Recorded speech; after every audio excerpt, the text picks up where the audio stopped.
Malda medical college হাসপাতালে রোগীর মৃত্যু প্রতিবাদে হবিবপুর থানার আইহো বাসস্ট্যান্ডে মালদা নালাগোলা রাজ্য সড়ক অবরোধ করে বিক্ষোভ দেখাতে থাকে।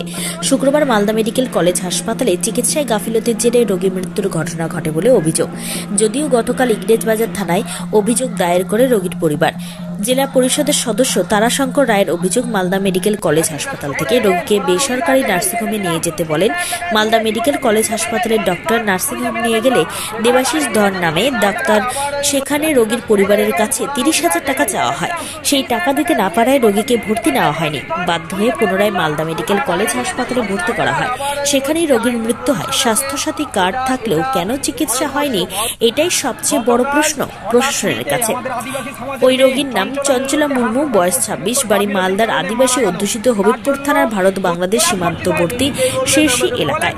ঘটনাস্থলে হবিবপুর থানার আইসি শুভন কর্মকার সহ থানার বিশাল পুলিশ বাহিনী। হবিবপুর থানার আইসির সামনে মালদা নালাগোলা রাজ্য সড়কের ওপর জেলা পরিষদের সদস্য তারাশঙ্কর রায় হাঁটু গেড়ে হাত জোর করে ডাক্তারের বিরুদ্ধে কড়া আইনত ব্যবস্থা নেওয়ার আবেদন জানান। গতকাল 6:20-তে আমাদের আদিবাসী সমাজের মেয়ে চঞ্চলা মুর্মুকে হাসপাতাল কর্তৃপক্ষের গাফিলতির কারণে মারা গেল। তার জন্য দোষীদের যাতে উপযুক্ত শাস্তি হয় তার জন্য আমরা পথে নেমেছি। কোথায় নেমেছেন? আইও বাস স্ট্যান্ডে। যদি শাস্তি না পায়, এই আন্দোলন আইওর বুক থেকে সারা পশ্চিমবঙ্গে ছড়িয়ে যাবে।